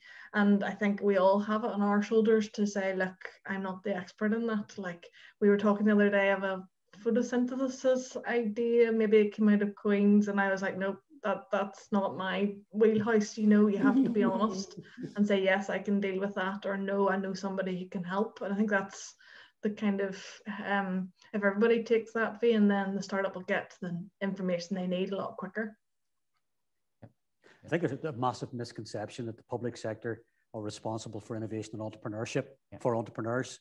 I think the whole idea of the public sector is actually the antithesis of innovation. Often it's to slow things down so public money is spent in the right way, which is completely at odds with the idea of entrepreneurship. So Edison today, if he was alive today, could have a very good conversation about how you get electricity from the grid into your home. You could probably still explain that because it's largely still owned by the state. But if you asked him to explain how you went from a gramophone to an iPhone, he'd be pretty bloody lost. That was driven by the private sector. So, you know, I think there is, you know, this misconception that the public sector are at fault because we don't have enough entrepreneurs or enough innovation. It's just frankly a nonsense because they're not set up to do that. Yeah, it's a great point. And obviously, Gary, obviously you work for a non-profit, but it is government backed. How much have you seen that change in Northern Ireland in the 3-4 years you've been with Tech Nation, and the willingness for people to kind of make a difference at various levels, obviously of supporting early stage businesses? Yeah, so to touch on what you said earlier as well, which kind of touches on this, the legacy part is huge for me as well. And touching on Natalie's point as well, in terms of helping all founders across all stages is vital. And I think showcasing founders of every stage and showing what we can really do and put us more on the map will help with that ambition piece and allow younger generation of founders to potentially see that they could truly scale in Northern Ireland and actually do it. I think that's a big piece. And the other point of Elemental as well, and this kind of like shocked me whenever I first met the girls. They didn't want to apply for our free program. They didn't want to apply. They didn't actually want to put their name on a piece of paper. They didn't believe they had the ability, but obviously they do. It's a scaling business. It's doing fantastic, going into new markets, new products. And she had everything in her head when I was helping her with her pitch training. And she got through from 600 applications down to 30, down to 10, and represented Northern Ireland at that early stage. And she said, I'm so glad that you kept badgering me to do that application. So we really need more. We need more ambition to start showcasing and start shouting about it a little bit more. But across the couple of years that I've been in my role, I've seen a huge shift in the entrepreneurial drive. The support mechanisms is there. You know, in a pre-COVID world, I made sure to come up to the Northwest every month, because I feel still, even across the entire region, there is still little pockets that are doing things in silo, and we all need to come together from a collaborative approach. And it's a great position that I can be in, because we have no skin in the game. We're just here to help the economy grow, and all I care about is more access to capital as well for this founders at the later stage. And if it can just put us on the map more, that'll do a massive dream. But we just need to believe. We need to believe. We don't feel that we're good enough, and that's embedded into our culture, and we need to change that. Yeah. No, I totally agree with that point, Gary. And just to build on what you said about, you know, needing more funding and, you know, more shouting about ourselves, put ourselves on the map, I suppose this is a question I want to open up to the full panel. If you had unlimited resources, the city deal, a blank check, what would you do right now to build on some of the amazing foundations that we've already created here in Northern Ireland? As you've all mentioned, we've done some great things, and Tim has said we've come on so far since he talked to that room of 18 entrepreneurs. But if you could do anything right now to improve on what we've already done in Northern Ireland to amplify the ecosystem, connect more dots, and put ourselves on the map more globally, how would you do it? I'll start with it first. Oh, Gary, come on, let me. I don't say enough. You're speaking all day, like I'm going to just say one thing, and I've used this analogy quite a few times. Jamie Oliver, when he was trying to teach people how to cook healthily, he did not go to the healthiest part of the UK. He went to the place with the lowest levels of healthy eating, and he trained them on how to cook and eat healthily. And that is where we need to start in terms of entrepreneurship. It's the same approach. If we're going to make people entrepreneurial, we can't assume they have all the skills. It doesn't mean they're not just as brilliant. It means that we need to make sure they understand how to cook and make the recipe first. And that's why we've got to get our hands dirty, go out into the places where there's low levels of entrepreneurship, and make a difference that way. We can't expect it all to come from the public sector or from the universities. We've got to get out there and get our hands dirty and help people that need that help. That's my point. Anybody else jump in? Sorry. I'll start just from a later stage perspective. I'll jump in. If I had unlimited money and could do massive impact. So as the ecosystem as a whole, we have very much, you know, early stage support in terms of grants and funding that is there for our startups to scale. But we get to that point of maybe 1 million plus, and there's a huge blockage. We don't have access to those Series A funds. We just don't. So it's how do we start to maybe create a new fund at that Series A level to allow the full journey to be in Northern Ireland. And if we have more of those success stories, we'll have a larger pool of non-execs that can maybe come back, can start angel investing in those early stage founders as well, and have a stronger pull for spin-outs from universities and a larger pool of non-execs to pull from, more experience. I think if we can fill that gap at the later stage, everybody else can touch on the early stage. I'm just going to focus on the later stage. If we can fill that gap, it will allow us to give that full ambition piece to the younger generation. But we also need to educate, as you said, Al, we need to educate how founders can approach these VCs, how to talk to particular US investors, because it's a different mentality from UK is very much focused on de-risking business for revenue. US is very much kind of that visionary piece that's buying and let's go for it. We don't care. So we need to kind of educate founders as well to, you know, go through that entire journey. So yeah, I would have a fund at the later stage to invest in our startups. Thank you so much, Gary. I'm just going to add, Fran. So So we grew our healthcare business over the last 5 years from 47 staff to about 1,100. We grew from about 1.4 million to 25 million. So it was fairly rapid growth. And in that healthcare business, so it's home care and home care tech and innovation. But in that business now, we're thinking about how we go from 25 to 100, which is Gary's point in terms of, look, how do you go exponential? But it's also really interesting for me right now to see how much money there is swishing around and no home for it. There are very, very few good places to put your money at the moment that give the kind of VCs and investment houses, et cetera, the return that they're looking for. So we met with a new team of investors this morning, US-based, very interesting group of investors, where we were, we've spoken to a few different people in London and Dublin, et cetera, who are saying, look, 20, 30 million to go to this might be interesting, and and all the rest of it. These guys come in and said, what could you do with 100 million cash? Right? So now we're thinking big at 100. 5 years ago in Derry, if you sold the business for 5 million, they built a bronze statue of you out the front of the Foyle Arena. Now we're looking at businesses exiting here at 150, 160 million. Looking at the press of the weekend from indigenous businesses that started in the city, and it's back to that thing again, having ambition to go there, but also understanding where those entrepreneurs sit below the radar. So if you look at the Lab Fund, leadership, ambition, belief, we've got to put that leadership, ambition, belief into that younger population, as Alistair has said, and drag them with us. And those individuals who've made it successful, they understand the challenges, wrap their arms around them rather than sitting looking down going, I made it. And that's the differential. And we need things like private incubators. We need private space like we're building in the AMP. We need peers and people coming together to say the rising tide raises all boats. And that's what we need here in the city. And that's what we need across NI. Love it. That was a great answer. It, yeah. Do we have time for one Anybody more? else? Yeah, keep going. Anybody else? We've got a couple of minutes left. Yeah, Tim. I'm loving these answers. These are really exciting and so motivating, aren't they? Tim, please, I'd love to hear yours. Yeah, I was going to make two very quick points. One's about money. The reason we ended up starting NBAR, our venture capital fund, is we did 10 Series A deals in a row and couldn't raise money in Northern Ireland. Of those 10, we raised money in GB, we raised money in Germany, we raised money in Estonia, we raised money in Hong Kong, we raised money in Boston. Couldn't get anybody, couldn't get money in Northern Ireland. And on the back, during that process, we were seeing exits. So we were seeing people starting to buy our companies out. We had exits of over 150 million over the course of about 14 months.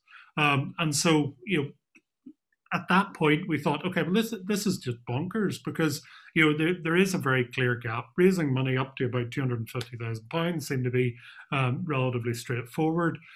Raising money internationally when you're looking for 10 million or above was okay if you could show the trajectory, but it was that middle bit that in which there was a gap. And that's what we're trying to fill through NBAR and our partners. On the comment, I'm going to come back to the comment about city deals. City deals are not a blank check. In fact, I'm involved in the city deals in Derry and Belfast, and have written bits of both of those. The thing I've learned is the number of conditions on that investment are very, very large. But what it does do is it gives you the infrastructure. And it will give innovation infrastructure at a greater scale than we have ever seen in the history of Northern Ireland. It is quite phenomenal level of scale. But you got to remember, it's infrastructure, so it's putting in place. It's putting in place the skate park. It's not bringing the skaters, and it's not buying the skateboards. So, and that's up to people. So it's getting people engaged in those city deal projects, because it's those people who are going to bring the energy, and those people are going to create the value. And that needs to be, as I said earlier, an open system to all. I love that analogy. It's a great point. And I want to finish this here because I'm very conscious of time. We've got 3 pitching startups to come, and obviously we want to celebrate those as well in the time schedule we've got. I want to ask Natalie, obviously, as an outside perspective of Northern Ireland, obviously, are we talking the right language? Are we using the right terms? Obviously, I don't think we give enough credit to people in the ecosystem here either that are doing that job. Tim Brundle obviously does a great job. Jenny does a great job. Gary does a great job. The council do that job. You know, so there's all these great people, but from an outside perspective, what else can we do to then get those skaters on that skate park? Mm-hmm. I think what's important here is to not generalize too much. Earlier in the conversation, there's this statement about we don't think big enough. We don't have this high enough ambition, or they outside them from the US or from the rest of the UK, they think like this and we think like that. But you know it in yourselves, in your own community, that there is a lot of diversity in that opinion, in how people look at opportunity.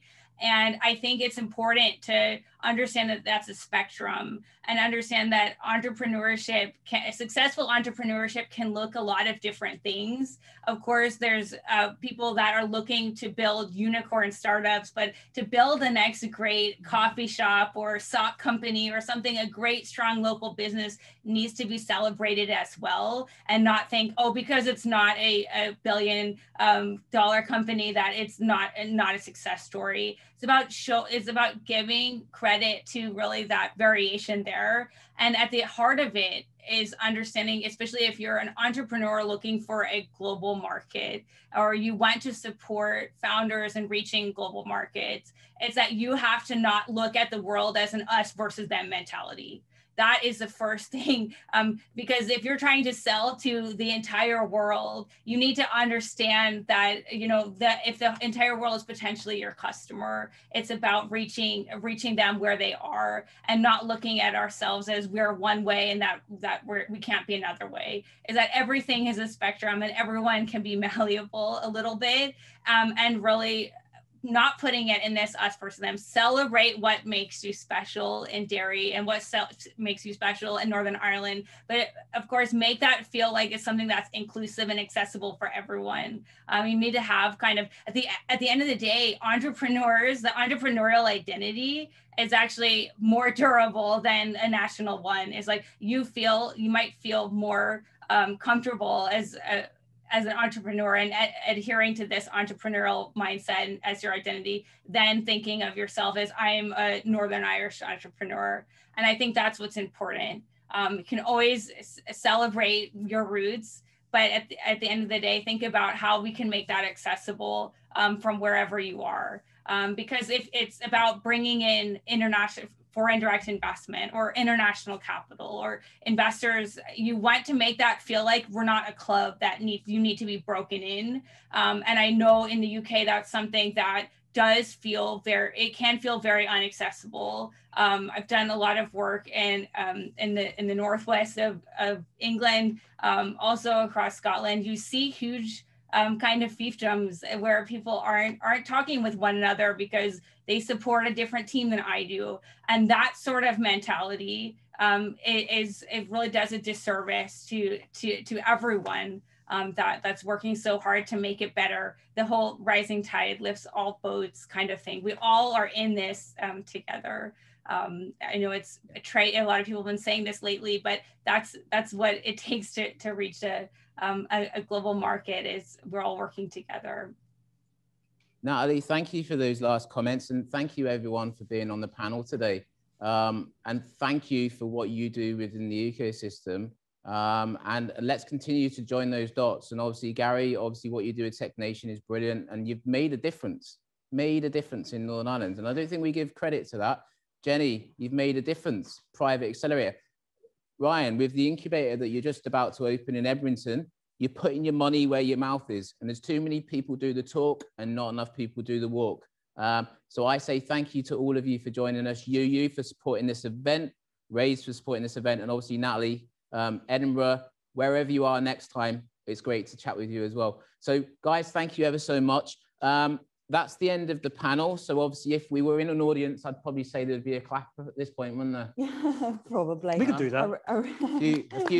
A few tears as well, especially with all these dairy videos that we keep getting saying come home and everything. I want to have a little cry sometimes, and I'm not even from here. Oh, poor Alistair, it's getting late in the day. I know. 6 hours, 6 hours. So happy days, guys. We're now going to return to our startup pitch competition. We've had 12 early stage startups pitching at LEVELUP. Ryan, thank you for your time as well. And this is part of Derry and Strabane Enterprise Week. So there's a 2K cash prize. Real Time are the sponsors of the pitch competition alongside ourselves. So who are the judges? Just to remind us one last time. So amazing panel of judges. We have Beth Glenfield. She is a scout for Ada Ventures. Audrey Osborne, an investor at TechStart Ventures. Nico Albanese, who is a senior associate at Ascension Ventures. We have local star angel investor Mary McKenna. We have Dave Graham, who is a technologist at Dell Technologies and PhD candidate at UCD's Smart Lab. And last but not least, we have Naomi Timperley, co-founder of North Tech Advocates. Good stuff. So first up pitching, we have Scanmatic with George Armstrong. Good luck, George. We got a little advert. Forgot about the advert again. Mate, if you're in a rush, you're more than welcome to, or you can wait until the end.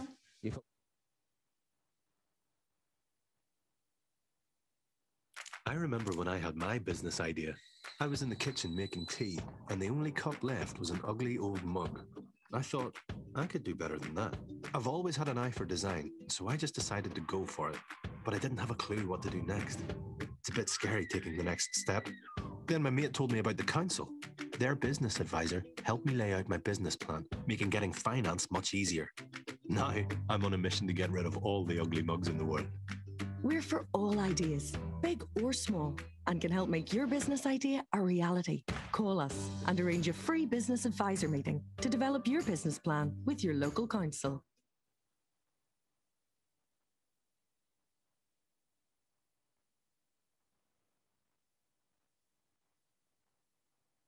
So next up, we have George Armstrong, the co-founder of Scanmatic. The Scanmatic is a leading inventory software management platform.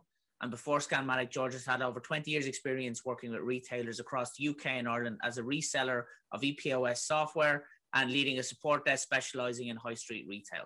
So George, over to you to tell us about Scanmatic. Thanks very much, Colin. So the COVID pandemic has seen unprecedented change in retail, with many high street names disappearing and government grants being handed out to get small retailers online. And a recent European-wide academic study into retail concluded that the continual truing up of stock across all their channels, e-commerce or in bricks and mortar, can lead to retailers and wholesalers increasing their turnover by 4 to 8% and increasing their margin between 5 and 7%. My name is George Armstrong. I'm the CEO and founder at Scanmatics, and we help businesses improve their bottom line by putting stock control at their fingertips. Scanmatics is the glue that holds the client's physical inventory processes and data together. It can be used across a range of retail, in pharmacies, in convenience stores, in warehousing, in logistics, and also in manufacturing. To date, we have 3 strands to what we have done. We have our web app, which is currently in beta format. We have our desktop app, which controls all of the back end and data processing sides of things, and also our mobile app, which is dedicated Android device. When it comes to our business and revenue model, the Scanmatics platform, we have 3 distinct areas we can do. We have a service scan where we can put people in to do the count for the retailers and wholesalers. We have a hybrid scan where we team up with some of our team and use some of their team. Or we also have a pure self-scan where we send our scanners to the retailers and wholesalers and they can do the counts themselves. What makes us unique is that we offer all 3, and the retailer or wholesaler can move back and forward between the 3 different options depending on their needs at that time. And those needs can apply, say, to retail, to wholesale, and also to manufacturing as well. When we compare with our competitors, say our competitors, we offer a range of services. Our competitors only have 1 strand. Data scan are purely self-scan, RGIS are serviced, and Shopify is your point of sale. We can accept our product data from any source in any format. Our competitors require specially formatted file. We can integrate with any ERP or EPOS system. We're quicker than our competitors, and in a recent trial, one competitor found us to be 6 times quicker than their existing solution. And we're also a multi-use platform where we can do stock takes, but also deal with transfers, deliveries, and returns. Our team, myself and the other co-founder, Panos, we bring over 50 years experience in stock management systems for retail. Alex and Gary head up our team of stock takers in Ireland and bring over 25 years experience in the roles of professional stock takers. And Gordon and the team at Raise bring a wealth of experience and guidance from different sectors. Our projected revenues are in blue with our costs in orange. That's our target levels of what we're trying to achieve. Our first year figures, we currently have invoiced 135,000, or it's booked in the diary for the rest of 2021. And all of this has been done during the current lockdown of non-essential retail. Some of the people who we work with are here. And our mission very much is to become the leading name for stock taking and inventory management in the UK and Ireland in the short term with global aspirations. Thank you for your time. Scanmatics, we're more than just a stock take. Excellent, brilliant. Thank you very much, George. So if you want to cancel out your screen share, and we will open the floor to the judges for questions. Okay, thank you. Did that stop? Okay, yeah. It did indeed. Yeah, it did indeed. Audrey had her hand up first, so Audrey, over to you. Hi, George. So that's great that you have some sales happening at the moment. Can you talk us through what percentage of that is the service and what is actually the product?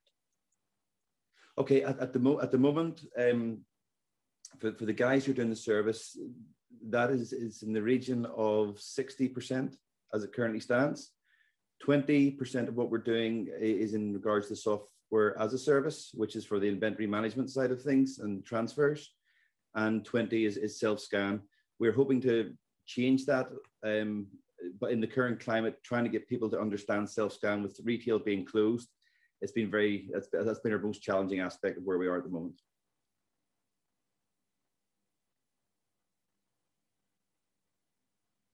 Beth, you have your hand up. Where you go? Hi, George. So I've worked in retail in the past, and inventory sort of auditing is definitely a challenge. One of the aspects I'm wondering about is security, because obviously if you have external people coming in, that could be a security concern. How do you overcome that issue with potential customers? Security as in data security, or as in just people coming in? So if you're personally scanning each item, yes. There's obviously a count that's being taken. Like, how do you deal with that possible concern from a customer perspective? From the customer concern, I mean, there's so many customers out there with stock take companies. It is part of what they do. I suppose there has to be a certain element of trust. I don't think there's any other way around that. With our team that we're building, the two guys who are heading up our stock taking unit, they have 25 years experience. They've come across things like this in the past. We were actually talking today about what happens if somebody wants to put a laptop under their arm type of thing if we're doing electrical retail. And I mean, basically one mistake and we lose our business. So we have to ensure that our customers are fully aware that we are there to act in theory as their staff for the day, and ensure that everything that we count can be accounted for at the end of that process.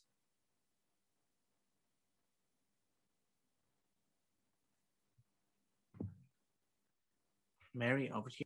Thanks, Colin. Thank you, George. I suppose when you put up your competitor slide there are some pretty sort of heavy-hitting competitors that have been in the market for a long time. There are, yes. That are very well funded and have a lot of customers. So how do you think that as a new entrant into the market, you're going to be able to dislodge some of those incumbents? What's your plan for that? The plan for that is, because we're offering 3 different strands, data scan are purely in a self-scan world. And they focus very much on the larger client, it seems. RGIS, we have already managed to secure some work from existing customers of theirs. And I think hopefully with our team and our product, what we've found, that the feedback we've had from the our customers is that the accuracy levels that we've been able to provide have been higher. And with the use of our technology and the speed at which we can go, we're hopefully able to compete on price, but be quicker in the service and therefore offer the customer more in that way. And with the self-scanning, did you say that you have to send out hardware, separate hardware to the client side? That is correct, yes. So we have a number of cases that we would send out that contain sort of 4 scanners and chargers. And the customer would receive those ready to go with their data on them. We have labels for their sort of count areas so we can sort of monitor from afar to make sure that everything that they tell us has been labeled, has actually been recorded. And once they're finished, they press the upload button and it goes through secure FTP back to our servers. And we can then produce the reports and return the scanners back to yourselves. Okay, thanks, George. Thank you. Okay. Excellent, brilliant. Thank you very much, George. Well done. Okay, thank you very much, folks. Thank you.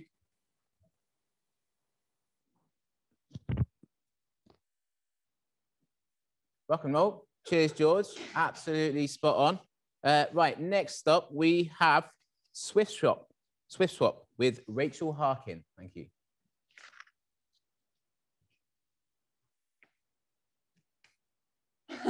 So next up, we have Rachel Harkin, founder of ShiftSwap.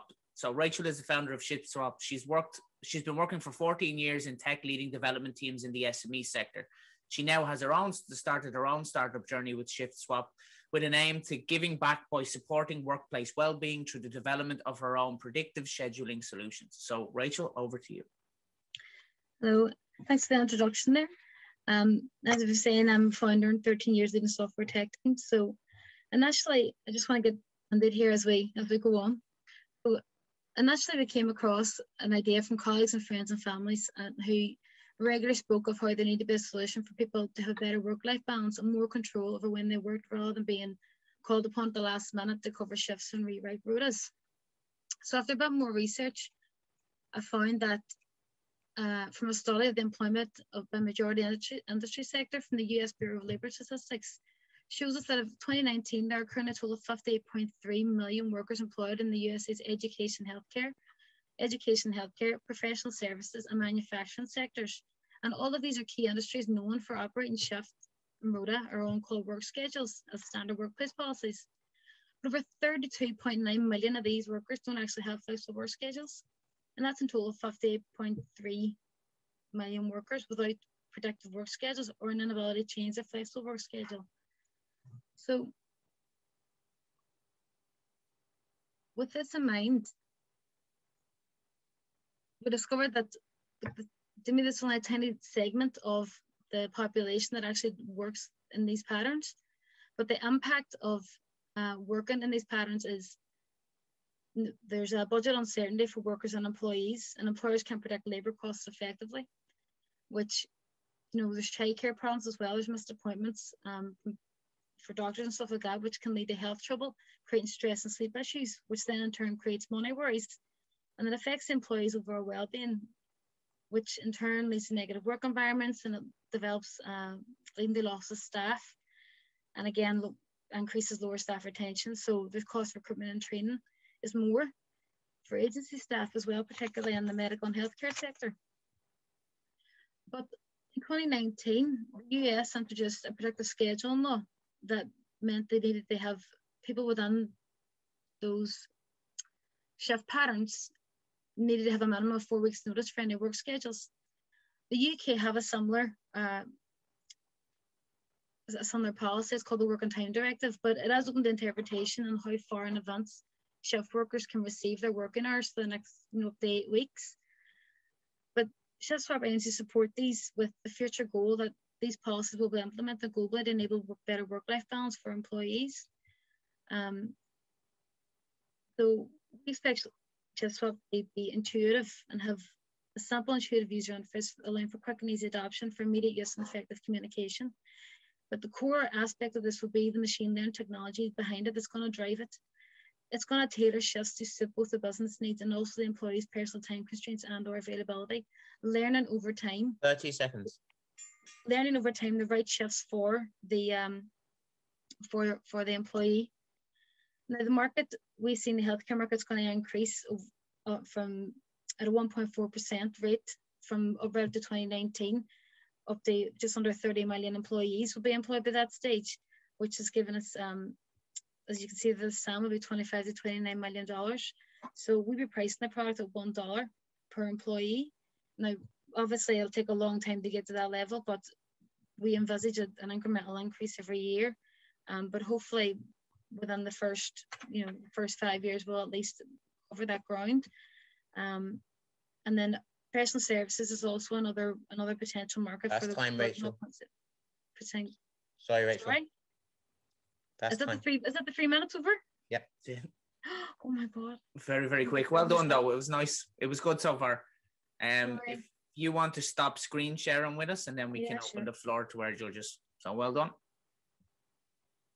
Judges, over to you. First, hey, Jennifer, sorry. Wait, no, who am I talking? Rachel.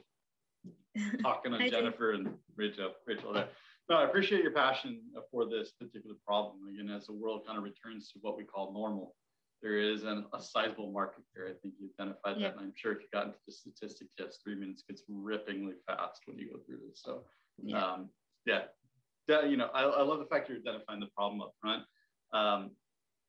When you start working with franchises, or you start working with health systems, or you start working with unions, remembering that union and shift work in a lot of those placements, especially in the United States, tends to be a very, very controlling entity when it comes to some of the shift work and labor costs. Everything tends to be unionized within. What's your plan to work with unions? How would you support their kind of ideologies when it comes to here versus just a standard hourly paid or a scheduled shift worker? I would, from that point of view, it's more really focusing on what their policies actually are in terms of how their employees would work, what they expect their employees to work in the hours, and then looking at, where they would already have something in place with the employees. Trade unions would have those in place. So you would have to look at the policies they have in place along with the employees, and then adapt the system, or else work with them to integrate the system into that workflow that they have with the staff. So from a technical perspective, you would onboard each employee and then allow them to use the system in a way that is consistent with the policies that's been in place with the organization. And that's where I'm trying to get to. So with Shift Swap, we want to be able to work in alignment with these organizations, but allow them, but have the product developed in a way that is in alignment with the employee as well, and that it's allowing, it's adapting to their needs, and more not necessarily always around the business, Sure. The only reason why I bring that up, and it's something to be very, very cognizant of, is that collective bargaining agreements, when they're set up, are set up a lot of times on a per chapter basis, not necessarily from the whole. So what you'll have is you have a massive collection of different CBAs that are set up for a lot of these labor unions or skilled worker unions, whatever, that have to be incorporated into your data sets. So you have a scale problem when it comes down to this. You're not going to be able to answer everyone's problem. So hopefully the technology will be able to accommodate that with little to no friction, or if there is friction, just take that into consideration as you kind of look at your planning and prepare for it. It's something that will become more and more, it's geopolitical, it's a whole bunch of stuff in there, but just to give you a heads up, especially in the domestic US market, it's becoming another thing to show up and to be understood. Thanks. Yeah, no, thank you for that advice. I'll definitely take that on board. Excellent, thank you. I think last question to Audrey. Rachel, I think you were about to get onto it, but we ran out of time. So this is quite a crowded market with lots of different competitors popping up trying to solve this problem as well. So why do you think yours is going to be different, and why do you think it will win compared to against some of those competitors? Some of the competitors that I've seen at the moment, there are two that are using the machine learning and AI technologies. There's probably more than that, but I've only really seen 2 or 3 at the moment that I've looked at. We are Connex and Deputy. They're quite large in the market. I don't expect to win, you know, or beat them or really compete against them larger ones. Where I'm at is I just want to make it maybe more user friendly and better in a way that it's really analyzing the need there and the want. So I'm really at an early stage here, so I can't really answer that question to its utmost yet. But all I know is that there is definitely a need here, and I see the market there in terms of you can get a portion of that. I mean, at the minute, both those organizations take, I mean,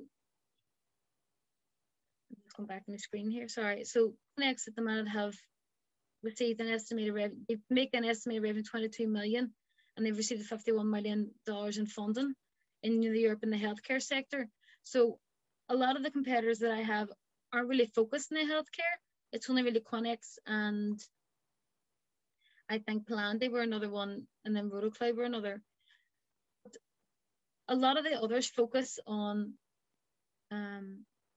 you know, the hospitality sector and, apologies, insurance, sports and entertainment, hospitality, retail and leisure. You know, so the healthcare is a market that is, it's still, I think, potentially untapped in terms of the amount of revenue you can generate from it. But that's probably down to it being difficult to get into in terms of the red tape that's involved. And again, what Dave talked there about sorry, the unions and stuff as well, the trade unions and stuff. So I'm still learning about how to really tackle all that stuff. But that's time, guys. Well, what a day. We've heard from some amazing panelists, some amazing investors, established businesses, and of course, our startups. The winner of that startup competition will be announced at 3:40 p.m. tomorrow. But until then, I want to say a huge thank you to our sponsors, NWRC, University of Ulster, Allstate, Esri Ireland, Realtime, Raise Ventures, and of course, the Derry and Strabane District Council for making this all happen. I want to remind you all to head to starticus.eventbrite.com to register for the events tomorrow. Absolutely. And Fran, thank you ever so much for being here today. I don't know how I'm going to do this tomorrow on my own. So if anybody puts their hand up and wants to come down and join me, tweet me. I might have to get a co-partner again for tomorrow, if that's okay. But Fran, you've been great. Thank you ever so much for the support and coming to Derry today to do this with us. Tomorrow, this is only halfway done. We've still got half to go. And tomorrow is People's Day in terms of not necessarily just talking about the economy, but looking at change. So we're looking at health and wellness, social change and inclusion and diversity. And if that's something we can't get passionate about, then I don't know what is. So thank you ever so much for your time today and listening in. If you've been with us from 10 till 4, goodness me, there's been a lot that's been discussed. Hopefully you've had a coffee or two like us around the time as well. So to play us out for today is Danda with Tracks in the Snow.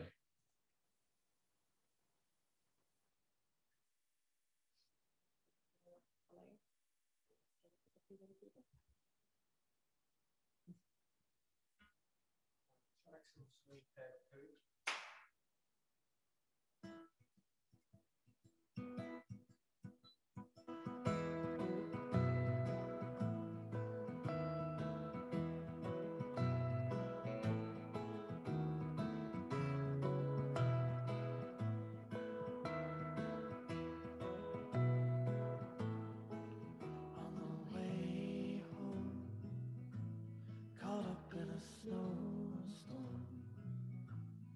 soaking our shoes clean through to the soles, and the wind blew through us for a shortcut. I wasn't built for this locale. We were making tracks in the snow. Guess we're pretty good as it goes. What's in the past is in the past, is in the past. Miles ago, and the lamppost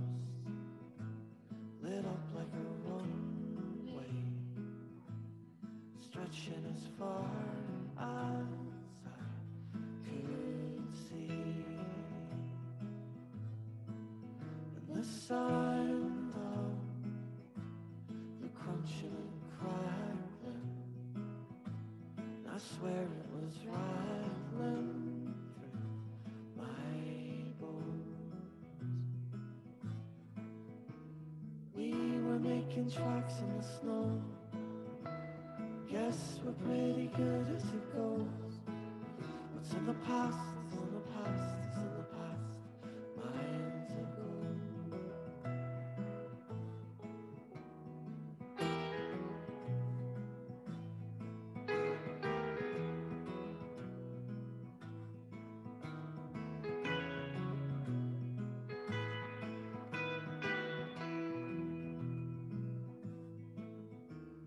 We were making tracks in the snow. Guess we're pretty good as it goes. What's in the past is in the past is in the past, miles ago. We were making tracks in the snow. It's easier if you clean as you go. What's in the past is in the past is in the past. What's in the past is in the past is in the past. What's in the past is in the past is in the past.